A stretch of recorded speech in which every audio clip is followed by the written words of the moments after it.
40 से ज्यादा भारतीय मजदूर जो आग में झुलस गए, आखिर उनकी मौत का जिम्मेदार कौन है? कुवैत की एक इमारत में लगी भीषण आग महज एक हादसे का शिकार हुए बेबस मजदूरों की कहानी बयां करती है। लेकिन क्या आप जानते हैं कि सरकारी आंकड़े बताते हैं 2014 और 2018 के बीच कुवैत में 2932 भारतीयों की मौत हो चुकी है। 2022 और 2023 में कुवैत में कुल 731 और 708 भारतीयों की मौत हुई। इनमें ज्यादातर प्रवासी श्रमिक ही थे। मिनिस्ट्री ऑफ एक्सटर्नल अफेयर्स की 2024 में संसद में पेश की गई एक रिपोर्ट में साफ तौर पर कहा गया कि 2020 और 21 में यानी कोविड के दौरान भी कुवैत में 1270 से ज्यादा लोग और 1201 भारतीयों की मौत हो गई।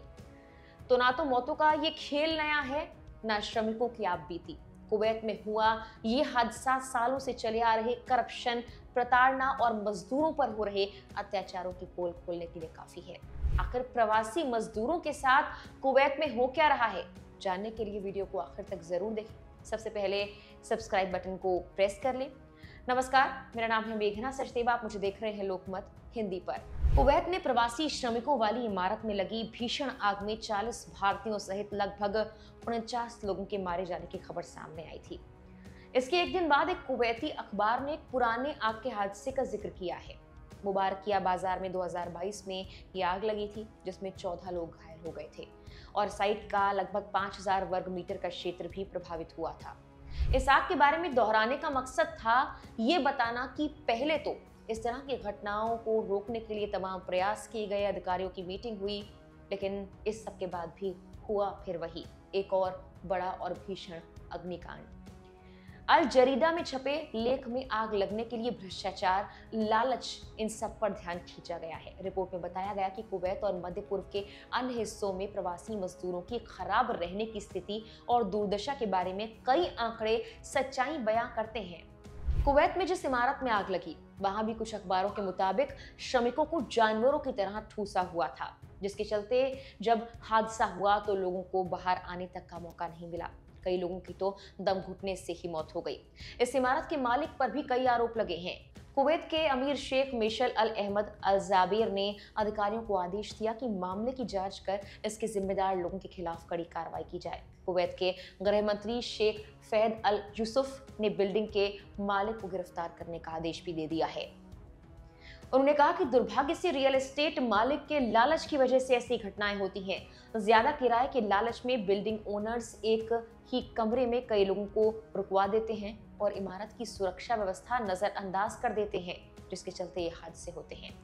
द क्विंट की एक रिपोर्ट के मुताबिक इंडिया स्पेन द्वारा दायर की गई आरटीआई में पता लगा कि खाड़ी सहयोग परिषद यानी जीसीसी देशों में भारतीय प्रवासी श्रमिक बहुत बुरे हालात में हैं।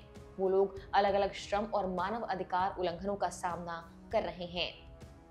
आरटीआई से पता लगा कि जून 2019 और 2023 के बीच कुवैत में श्रमिकों द्वारा लगभग 23,020 शिकायतें दर्ज की गई थी। कुवैत में भारतीय दूतावास ने भारतीय प्रवासी श्रमिकों की सबसे आम शिकायतों के रूप में वेतन का भुगतान न करना, अनुचित कामकाजी परिस्थितियों और उत्पीड़न को सूचीबद्ध किया है। यानी कि ये सबसे कॉमन शिकायतें जो कुवैत में की गई हैं मजदूरों के द्वारा।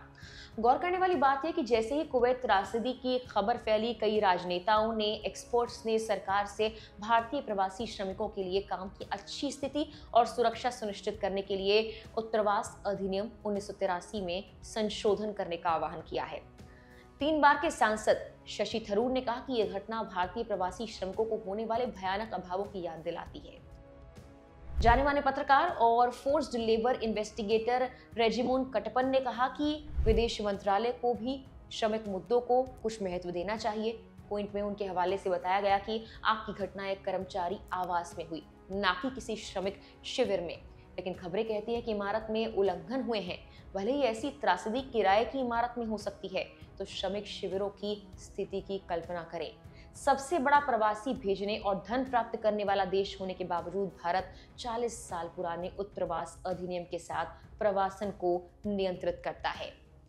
कुवैत में हुए हादसे के बाद 40 से ज्यादा भारतीय मजदूरों के शव वापस भारत लाए गए हैं। 14 जून को सुबह भारतीय वायुसेना यानी आईएएफ का स्पेशल एयरक्राफ्ट पार्थिव शरीरों को लेकर कोच्चि के लिए रवाना हो गया था। कुवैत में हुए इस हादसे पर और दुनिया भर में भारतीय मजदूरों की स्थिति पर आपकी राय क्या है, कमेंट कर हमें ज़रूर बताएं। फिलहाल के लिए इस वीडियो में इतना ही।